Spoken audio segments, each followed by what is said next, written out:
there's just so much here that people that really don't already have that a great appreciation for, that hopefully when they come here and visit, when they leave, they have a better appreciation for the history that we preserve and the natural resources that we're trying to keep intact as well.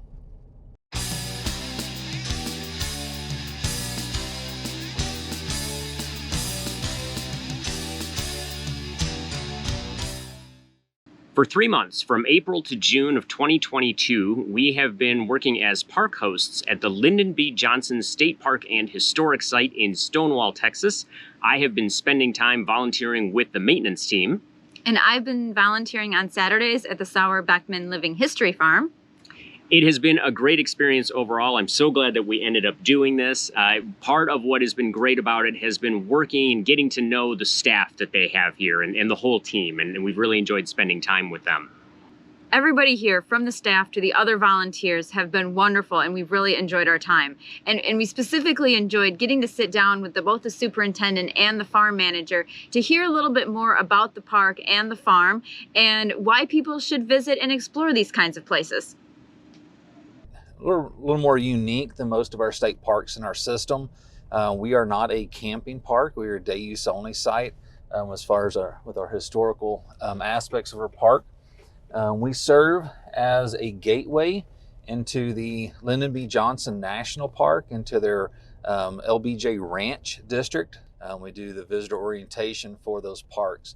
But here in the state park, we have multiple aspects of his legacy and what we're trying to preserve here in the Texas Hill Country. We have a small longhorn herd. We also have a small herd of American bison. And we also have the Sauer Beckman Living History Farm, which depicts farm life in this area in the early 1900s, about the time that President Johnson was around 10 years old. Welcome to the Sauer Beckman Living History Farm at the LBJ State Park. Here at the farm, we are demonstrating life in around 1918, about World War I. At the time here, there was no running water, no electricity, no indoor plumbing. So everything had to be done pretty much outdoors during daylight time, and it was a lot of hard manual work. The Sauer Beckman farm is named for the two families that lived and worked on this property. First, the Sauers. They purchased it and moved here in 1869 and built this stone log cabin that you see behind me. They eventually had 10 children, and so they kept expanding, and they built 4 rooms onto this log structure, and then they had to build a second 2-story stone building just as sort of the dormitory for their 10 children. Boys slept upstairs, girls slept downstairs. Mom and Dad stayed over here in the log cabin. In 1900, the property changed hands into the Beckman family, and eventually Emil and Emma Beckman lived here with their 3 children. Now, they grew cotton, and during World War I, the cotton prices increased because of the war, and they were able to raise enough money to build the lovely Victorian house that you see on the property. So initially, they moved here and they lived here in the log cabin, but Emma had grown up in a really nice house and wanted a really nice house, and so then she was able to get her Victorian house because of that cotton prices. So you probably wonder why I'm dressed like this. Well, as many of you know, Ari and I have been traveling around, and one of the things that I've been doing is volunteering here at the Sauer Beckman farm on my weekends. And it seems kind of silly, but it's been a very fun experience to actually get to participate in the daily chores, whether that's feeding the animals or making dinner or helping out making some of the rugs and just the different chores that go on here. And so it's been a really nice experience for me. One of the extra special things I got to do while I was here was sit down with Hannah Kellogg, the farm manager, to kind of learn about what is a living history farm, its importance, and what was life really like in 1918. Hi, Hannah. It's great to be here with you today. We're at the Sauer Beckman farm, and kind of just want to talk a little bit about what is a living history farm and what is the importance of, what are we doing here today? Living history is a time where you're trying to recreate the past. So that means recreating the smells, the experiences, the activities. For a lot of folks, when you go to a museum, your traditional museum, there's, if it's a historic site, there's like a stanchion up and you can't touch everything, and it's all set as a perfect display, and it's usually very clean and sterile. It might smell a little musty, like your grandma's house or something like that. And you can't move around, you can't interact with things. So you get an idea of what a house was like. Or if you go to a real traditional museum, everything's in glass cases. And think about your house. If you go and visit your house now, or your van, where you are living in it. And it smells like when you're cooking and what your activities are like, versus if you took the artifacts in your van and then put them in a glass case in a museum, like, which is actually going to explain who you are as a person. Yeah. Which one's really going to give them a sense of who you are. Yeah. So how did they use it, and what was this tool actually? you can take something in your house, put it in a glass case, and make a label for it, and people have no idea that that's really what it was for. We have in our house, we have chamber pots underneath the bed that are for your, potty time if you can't go outside the outhouse. If I took that chamber pot, I put some flowers in it, put it in a vase, and be like, look, this is an artifact of gorgeous, vases from 1918. And people are like, oh, okay. So you don't see it in its proper context. You lose what its purpose is. And so with living history farms are very typical. There's also lots of different kinds of living history you can do. But the idea is that you're trying to recreate through dress, through activity, the sights, smells, animals if you have them, to try and help folks step back into time. A museum can only show a little bit, but if you can go and actually experience it yourself, you have a much greater appreciation for it. So we're trying to recreate the same chores that they would have been doing, so it's very seasonal. During the winter time, we're growing our winter crops. This is one thing that we have in Texas. You don't have this in Michigan. No, I understand. You don't have winter crops. You don't have winter crops. But we've just probably been this is early June, and we probably just planted our crops, and we're already harvesting and eating the crops here. Yep, so. that we are. So in Texas, and that's one reason why the Germans came here, because we have nice warm weather. Very, very hot, but you get warm winters. And so winter time, we're going to be doing our cold weather crops. So we're going to be working on our cabbage.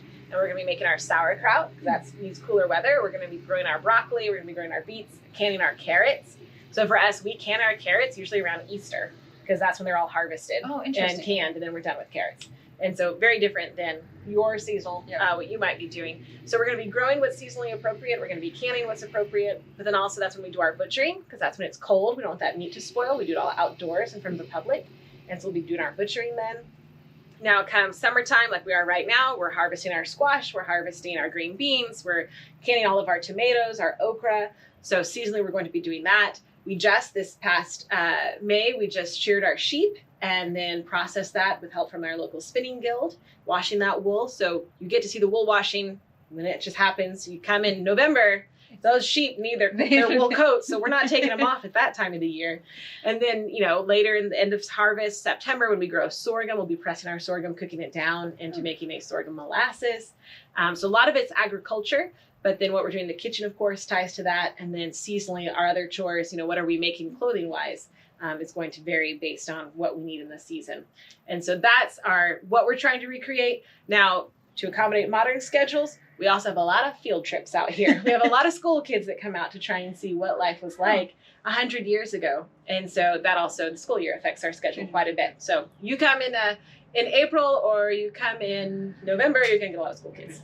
But that's really nice for them to see, because most of these kids, they're so used to just going to the grocery store, buying a gallon of milk, playing their video games. I mean, there was no electricity, no running water out here. So for them, it's got to be kind of a culture shock of some sorts. What kinds of questions do they typically ask? I'm thinking these are elementary school kids, right? So what's their experience when they get out here?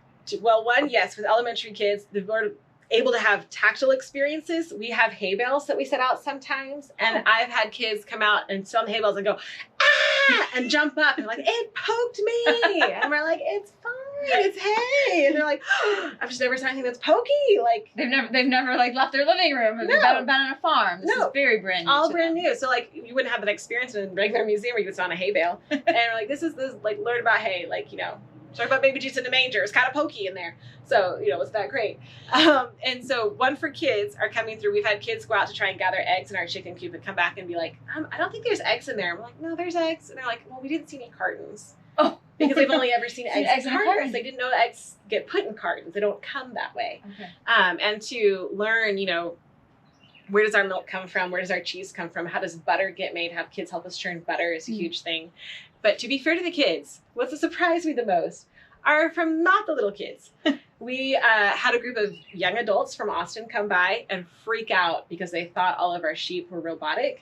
And it really surprised them when they got up and moved. And they were like, well, they were so still. And they just all they did, because it was like July. So the sheep were like, and they're just sitting there at the tree. And they've only been to Disney World and seen animatronics. Exactly so. Oh my exactly gosh. So. They'd never been a place where there was they're like, you mean they're like not behind it, like they're just right there. We're like, yes. animals, humans, same space. It's just like your dog and cat at home. Yep. And they're like, oh my gosh, we thought they were robots. We're like, you know how expensive robotic sheep would be around here? It's cheaper to I have think we real should ones. get some. Oh man, it costs a lot. And then we've had other questions. We get a lot of birds and the bees questions, because if you're not around farm animals or other animals who don't know those things, and we keep referring them back to their parents, because we're like, we don't get paid enough to explain what's going on over there with the turkeys.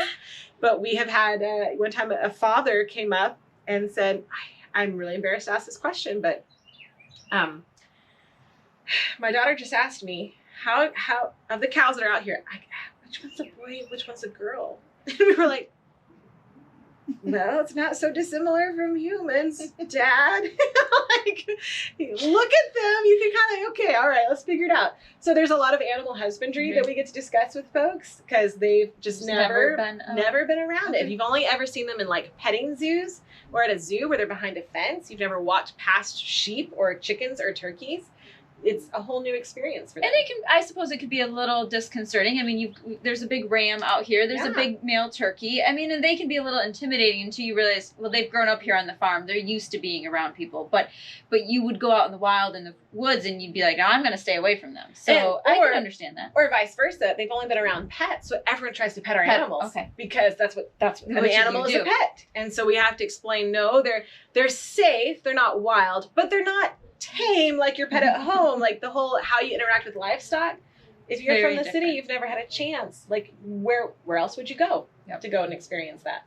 Speaking of the animals, you did mention butchering, so that means the animals that you are sort of raising here do end up becoming dinner at some point. So thinking of pets, you don't want to get too attached to them, because they're part of farm life. They are not a pet. So, how does that get challenging as a staff, but also as visitors, when they're used to saying, well, last time I was here, there was little piggy over in the corner. Yes. That's got to be a challenge. And I did not grow up on a farm, so I'm not raised all the time around livestock. My colleagues, the other day when we sold the lambs and they went to auction, because our sheep are for wool, so we don't butcher them, but the lambs, the ones that we don't need, do get sold. And the mamas all day long, bah, bah, so they're babies. And I was like, oh, poor mamas. My colleague was like, don't be sympathetic for them. I was like, hey, I'm not crying. We still sold them. We still do have to do it. I can feel bad for these mamas that they just had to lose their babies. That's fine. I'm not going to weep over it, but I'm like, that's rough, mama. I'm sorry. So we do have to know that the little ones are eventually going to go, and we can't name them anything. When we have the little calves, as a whole, they don't get names because they're not going to stay with us. Or when we had a little boy, because the boys for sure become steers that get butchered in short order. And so my colleague Daniel named it Chuck, like Chuck Roast, so we can remember. And the pigs, all the pigs are Miss Piggy. All of them are Miss Piggy, except one that was so sociable and so friendly, because she was an old show pig, that we actually gave her a name. We named her after one of our Park Coast volunteers. His name was Andy, and he helped rebuild her pig pen, and we couldn't buy her until we got the pig pen finished. And so he worked so many extra hours trying to complete that before he left. And so we named her Andalina, and she was so friendly and everything that she lived here for like 3 years. And that was bad. When we had to butcher Andalina, I was like, nope. Which I'm sure, bacon and the breakfast was really nice. You just have to be like, thank you. You have to thank for your food and be glad that, you had that opportunity. Because even when you think of, there's so many people in the world that don't have enough to eat. And so for those folks that live this lifestyle, I mean, they were growing and raising everything that they had. I mean, they couldn't just go to the store. So you didn't want to be too attached, but you had to be thankful for what you were able to grow and produce too. Yes. And the quality that's there. You don't have to wonder, where has this animal been? You knew this animal had a really fantastic life. Andalina, when she got sick, we spoon-fed her oatmeal with syrup on it. I was like, she was a very well taken. She was. That's what my coach was like, I can't believe we're doing this. And I was like, well, it's the only way she'll take her medicine. And then, the one that we butchered that we jokingly called Marshmallow was because when he got sick, the only way he'd take is just like your dog, you had to hide the penicillin pills. So we found out pigs love marshmallows, so we'd stuff the penicillin in there and we fed them marshmallows all the time. And so that's what we jokingly called it, Marshmallow. So, the animals are taken such good care. And that's what folks come all the time and go, oh, I can't believe you killed them, like how, bloodthirsty. And we're like, well, we know they had a fantastic life. We know that when they were sick, they were spoon-fed their favorite meal. Like, you can't get a better life than that. And everything on the farm has a job. Everything is here for a reason. The animals all have jobs. Sometimes it's to give us wool. Sometimes it's to give us eggs. Sometimes it's to give us breakfast. Everything has a job. We all have jobs. Like, no one is just extra here. So that's one thing that we try and instill, that to grow and become food is a job. And for the kids, and not just the kids, all the visitors that come here, I mean, that's really an important part to convey through the living history, experience is, and like we sort of joke with, you work on the farm, you get fed on the farm. So, having a meal every day where you are using all of those different components, whether it's the okra or the squash from the garden or the, the bacon or the sausage. And so being able to showcase that is, it is a really nice experience for all of the guests so that they get the true full picture of, on the farm, everything has a purpose, and I'm sure everything has to have multiple purposes because nothing could go to waste. So can you tell us a little bit about like the clothes everybody's wearing, what kind of fashions they were like, and then what happened to those clothes after they maybe, got a hole in them or got too dirty to be, worn regularly? So everything gets used more than once if we could possibly manage it, and that's what they would have been doing. Now, they didn't have as many clothes as we have today, so they had a few good pieces, and you just wore them over and over and over again. What they wore early 1918-ish is the time period we're showing. That was the time period where women stopped wearing corsets. So metal shortages in World War I. Oh, kind of lucked out on that one. Yeah, exactly. So, but also they did actually, speaking of fashion, the corsets for years, when we wore corsets or stays, a lot of the time they were back braces. So like they helped with, this is really hard manual physical labor. This is hard work. Also, women were pregnant a lot. That really destroys your abdominal wall. So it's really hard for you to have a lot of core strength.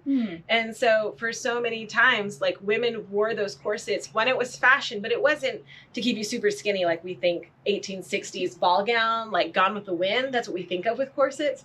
Women have been wearing stays or some sort of boning since medieval ages.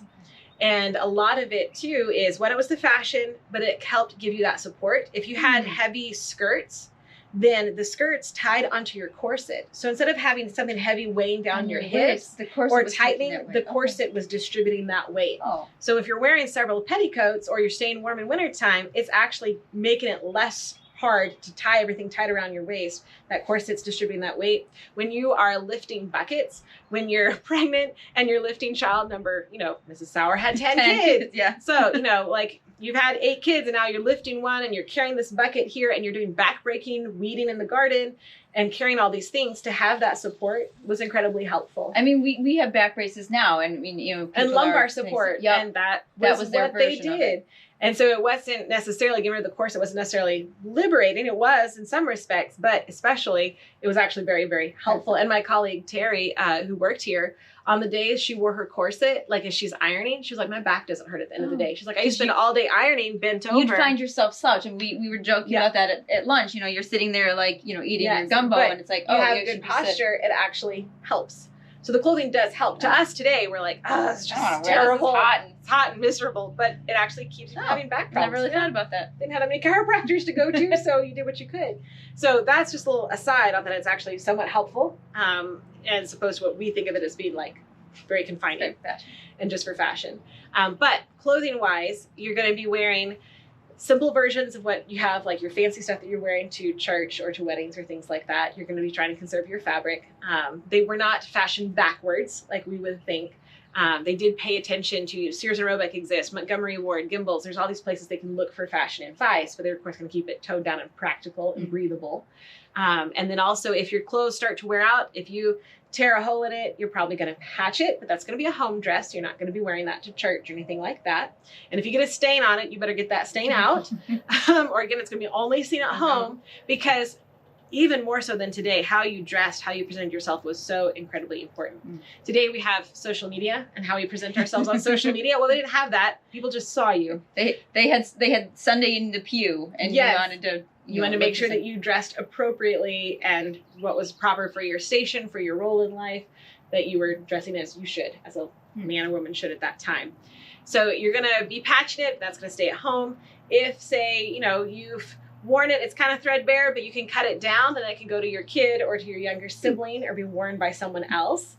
Or it can be maybe you can use it as an apron, or you can cut it into quilts, or we were working on rag rugs earlier, where it's really frayed and you can't do anything with it. And then we're cutting into strips of cloth, tying it onto some strings, and then sewing that into a circle. And then you get to make a rag. Everything gets recycled. Everything gets reused. Nothing's wasted. Our food scraps go to the chickens or to the pig. If there's something left over, we try and reuse it over and over and over again. So we talked a little bit about people's reactions and some of the questions that get asked, and why it's important to have this. So maybe expound on that a little bit more about again, why should people come visit the Sauer Beckman farm? One of the first things that when people come here that they experience, if they're of a certain age, they do get a lot of nostalgia. That's one reason. Is it brings back a lot of memories that folks have forgotten about, and it doesn't matter where they're from, that they have this experience. We've had, they say that your sense of smell is your biggest trigger of memory. And so I think it's so that if you ever smelled spoiled milk and you drank it, you can never do that ever again. So I think it's like a little bit of a survival instinct. But they do say smell has like the biggest memory trigger with it. And we've seen it the most in the kitchen. People will come by, and just a couple of weeks ago, a lady came by and I said, "Hi, welcome to the farm. Do you have any questions?" And she said, "No." And I said, "Okay, well, try to draw a conversation out." And then she turned and smelled the kitchen, and then she just started crying.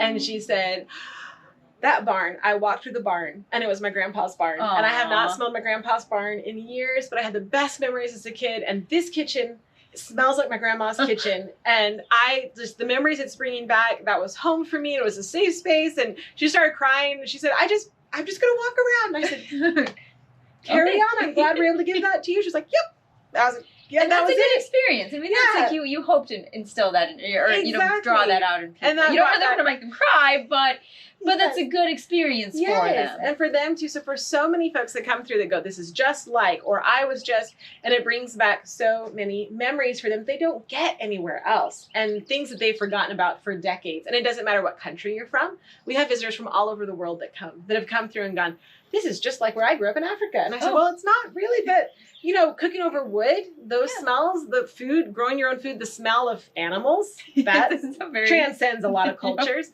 So we have folks from all over the world that have come through, and they connect to this site because of the smells, because of the livestock, that you could go to any museum or a sterile house museum, and you're not going to have any sort of emotional response to it, because you're going to be like, "Yep, there are some old people that I'm not related to. I'm not from this country. I'm not from this era." Yeah. But they get it. But be able to smell it and feel it and the heat, it connects to them. So nostalgia is one thing that we're able to offer people. But then a lot is just a huge learning experience for every age. You can be 4, 40, or 80. You come through here and you're going to come away with something. We have 4-year-olds that come through here, and if you take them to a museum, they're not going to get anything, but they can go gather an egg, and you go, "Look, this egg is warm. It just came from a chicken." And you get to pick it up yourself, and you get to walk through this site and feel the heat from the stove, and what's it like to cook with fire. So you can be little and come away with something. You can come as an adult knowing the history and want to understand the history of Germans to Texas and learn something. Or you can come and it's that sense of nostalgia. So at any age, you can connect with folks. And that's something I love about living history that you don't get another site. But then a lot of it is also so much that you can learn and take away with you. I know I talked to a lady this morning who was in her 80s and was visiting here from New York. And she said what was interesting to her is I was explaining to her, this is life in 1918. There's no running water, there's no electricity, there's no indoor plumbing. And she was sort of taken aback because thinking that this, little before her time, but not very far off. And she said by the time she said she was born in 1930 in New York, they had indoor plumbing, they had electricity. Way before like West Texas ever got any of that. So for her to put that in context, she said never even crossed her mind that other places and other kids her age would not have had that. So that was an interesting connection with her this morning of at 80 years old, learning that, oh my gosh, kids my age back then would not have had the same lifestyle that I did. So it is, you can see that like, you never, those connections are interesting. We can apply right now. Right now, because we all base everything we do based off our own experiences. But right now, my experience at this particular place, there's people in the country who have a very different experience than what I have. And I will look back 20 years from now and be like, well, in 2022, this is what it was like. So it could be like, no, it wasn't. What are you talking about? Just like it was for her to be like, oh, yeah, that's right. Electricity doesn't come here till 45. In a lot of places, it's not till like the 1950s or even the early 60s. So she'd already had it, she's already young, married probably by that point, without electricity. So understand like, oh, this is a different context. This is not what they had. But then also when folks come through, one thing I've recently seen a huge surge of in the last 2 or 3 years of people asking questions about is sustainability and living with the environment. Oh. Because those are huge topics everyone's talking about right now. How can we conserve our energy? How can we be less dependent on the grid, less dependent on, you know. Very good example here. There's no grid. Exactly. Less dependent on modern conveniences. How can we be more energy efficient? And so that's, you know, that's huge topics in our politics, in our country that everyone's discussing. How can you do a better job living off the land? Well, this is like a classroom for that, because that's what we did 100 years ago. And so when folks come through here, we would all the time have kids be like, life without electricity? Well, Texas had a massive ice storm last year. Oh, yes, we remember that. And all the kids are like, oh, yeah, we totally get. Yeah, it's not good when how do I play my video game? There's no electricity. How am I gonna entertain myself? How do I take a bath without hot water or water for that matter? My house was all electric. I would have given anything to come to work, because they had freezes like that 100 years ago. We looked back at the record and I was like, yeah, they were hitting those temperatures early 1900s. Okay. But to them, the difference between 20 degrees and 2 degrees was there's another log on the fire, another blanket. They were self-sustaining. It didn't matter. Us, that difference fried Texas's electric grid. No, the opposite of fried it. Froze our electric grid. And then all of a sudden, like, it was catastrophic and people are freezing to death because we're not prepared to live outside of modern conveniences. We went to make sure our windows are really well insulated, double pane, so we can keep our air inside. This whole house is built with high ceilings, transoms over the windows. You open up all these windows. You angle your house to catch a breeze so that you can live with these temperatures. You're not fighting the environment. You're living with the environment. And that was just what we did for thousands of years. And now folks are going back to it, going, how can I make sure I'm not putting such an impact? What's my carbon footprint? Am I putting such an impact on the environment? And they can come through here and we're like, well, we know it works because it's what we do every day and it's what they did every day. And because this isn't a made-up structure. I mean, every building on this property was built by the folks that lived here, and they lived and used it every day. So we know that those are the kind of appliances and windows and structures that they were using, because these are all the original structures. And so that is really nice to be able to say, yep, that, you know, this dog trot was constructed here for a reason. And this porch was angled in such a way to catch that south breeze. And so that is really cool that, yeah, we need to go back to some of those purposes. We don't need to keep our thermostat at 68 degrees in the summer and like fight that 100 temperatures, right? 100 degree temperature. Like, no, just learn to live with it. And to say, folks all the time will go, aren't you hot wearing that? And I'm like, well, aren't you hot? It's July. You're like, yeah. And I'm like, it's hot. It's July. Hot. It doesn't really matter. And in some cases, like long sleeves is protecting you from the hot burning sun. If you're out working in the garden, you don't want to be in a tank top and shorts. You want to be covered. So there is something to, I mean, we may look at it and go, okay, I don't want to wear all those petticoats. I don't want to wear the bonnet. I just want to be comfortable. But it served a purpose. And that's how they lived. It was very purposeful. And that's how you manage. You didn't have to worry. You know, if you didn't have a dermatologist in case you got skin cancer, you're going to cover up to make sure you don't burn. And then also, like, you sweat into this a whole lot, and then the breeze goes, and you're like, this feels really nice. So actually, if I had short sleeves, it would just evaporate off. That sweat can be useful to me by trapping it and creating a moisture layer. Kind of nasty, but it works, and it keeps you cool. And then also, in the summertime, if you heat up with the day, you start the day here at 7 o'clock in the morning, you heat up with it, and then you cool off with the day. That's good for your body to cycle with the day like that. What is terrible is to go from an air-conditioned car and then get out and then go back to your air-conditioned car, and then you go into a freezing cold department store, and that back between like 70 degrees to like 100 to 70, that's rough on your body. That's what I think the cause of summer colds. And like when you get sick or it's too much of a shock. When we leave here and we have to go have a meeting up at the office or have to help cover the front and then come back, it is unbearable to be here at 2 o'clock in the afternoon in July. But if you're with it all day, then it's actually better for you. We're in the high 90s right now, approximately. And yeah, we've been here since 7 a.m. And I fully expected that this experience was going to be awful come this time of year, where I'm thinking, oh my gosh, we're going to hit 100 degrees. I'm going to be roasting. And I haven't been. I have noticed that, yes, maybe if I were to go out and stand in the sun for like 3 hours, yeah, I'm probably going to get hot. But you don't, because you've got the breeze coming through. You're dressed appropriately. You've got the right structure for it. And then also you structure your day to work with the weather. Yep. We don't clock 9 to 5. Nope. Summertime, we even move our hours up. They would have been getting up so much earlier because they're getting up before the sun even comes up. They were smart. They said, why would we do our work in the heat of the day when it's unsafe?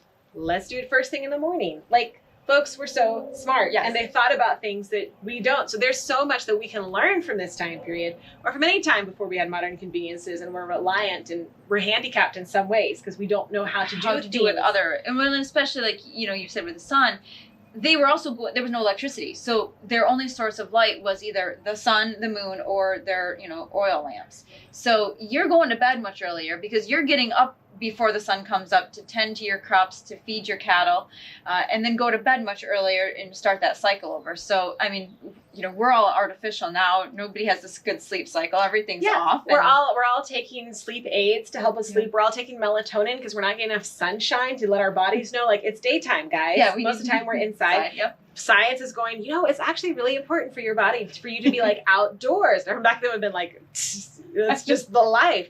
You slept great because you're dog tired at the end of the day because you worked so hard. Even how they ate a light meal before they went to bed. Because if you ate a big meal and you go to sleep, it's just going to sit there. It's going to make it so your body's getting all of its energy to digesting, so you're not resting as deeply. Then also you're not having a chance. They said, like, if you eat late at night, that food, those calories sit on you more than if you ate them earlier in the day. So if you're trying to lose weight, don't eat a big meal late at night. Move your big meal up earlier, which was just the natural cycle of the farm. But there's so many applications: sustainability, recycling, caring for the earth, caring for your animals, cooking with the season, have better healthy sleep cycles and work cycles. Like, there's just so much practical application for how to live. And then we also, of course, have the layers of history. What can we learn from the past? You know, there's big picture stuff we can talk about on why did they immigrate here? Why did they stay here? Did they have persecution as immigrants to a new land? Like, there's lots of stuff we can learn history-wise, but there's just so much practical hands-on day-to-day that I think folks come here all the time and are blown away, like, how do you live without electricity and running water? I know, the little boy this morning that was like, well, where are the video games? How do I play my video game? And I had to assure him that it's like, well, you probably had a hoop and a stick and some rocks and marbles, and, you know, you made your own entertainment. And you said you probably didn't really have too much time for you know, games and toys because you had to milk the cow and you had to rake the yard and you had to weed your And if you played with friends, they were friends in life, not online friends. And you know, you probably saw them at church and at school, and of course there were games. I mean, they were still little kids, but you were expected to help out at the farm from basically the moment you could walk. So it was a much different lifestyle. So I just chuckled when the little boy was like, but where's the TV and where's everything? And I'm like, nope, we're going to learn something new today. Just think about, like, physically how your house is set up. And so most homes today are set up with, like, a TV as the center of, like, their living room. And people can come in here and there's no TV. Nope. You face each other. You talk to each other. Like, that's it. The biggest entertainment is the Victrola in the corner. The Victrola for music, or that stereoscope, you know, our little 3D viewer. To be like, you could look at pictures and pass them around and talk about them. Like, that's what you could do. But that's what you did for fun, and it was great. Yep. And also a 3D viewer is pretty cool. Hey, I think it's pretty cool. Yeah, it's awesome. But yeah, the folks can see this is different for kids to realize that there's a life outside of video games, or a life outside of the way we interact with each other. Very, very different. Other aspects of our state park that are unique, as I mentioned, we don't have camping, but we do have some other recreational aspects, from, you know, a couple of large picnic areas that people can enjoy, nice shaded areas, nice, you know, concrete, you know, stone picnic tables.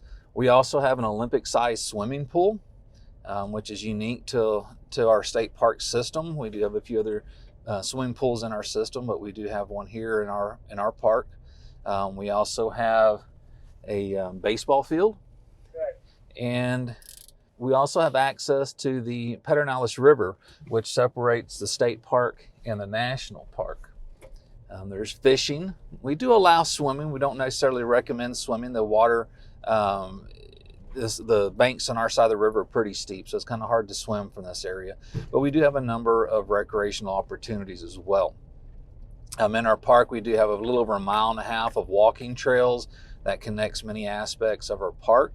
It connects many aspects of the historic structures we have here, which we do have a couple of different sets of historic cabins that date back to the 1860s, when Anglo settlers started settling this area, more particular European and German immigrants that came to Texas in the late 1840s, settled this area.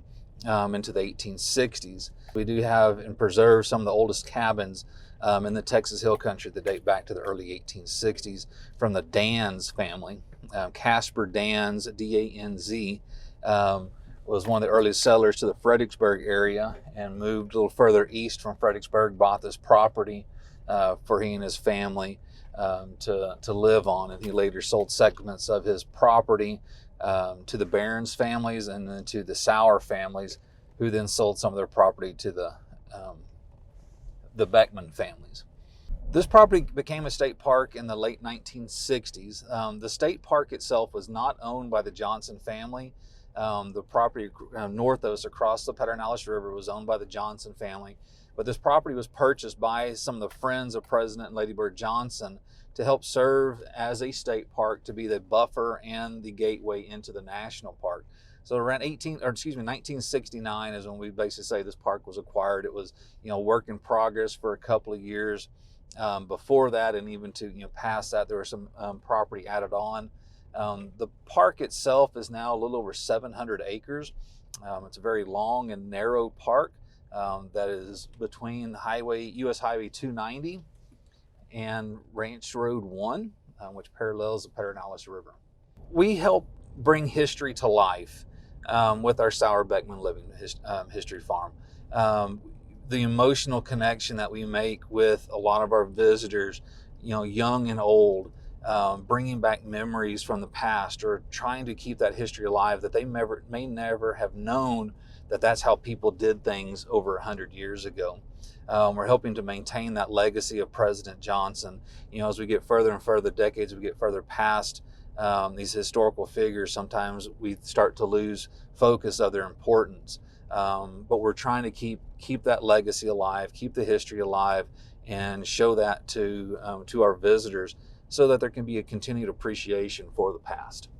Also continued appreciation for our natural resources and our pristine waters, from the beauty of the wildflowers and trees and the majesty of our bison and the majesty of the longhorn cattle that we have here. People can see that and say, okay, we're trying to preserve that past that they may not be able to see just driving down the highway at 70, 75 miles an hour. Again, a huge thank you to Dennis and Hannah for sitting down with us, and just a huge thank you in general to the LBJ State Park staff and our fellow volunteers who have made this a very wonderful experience for us.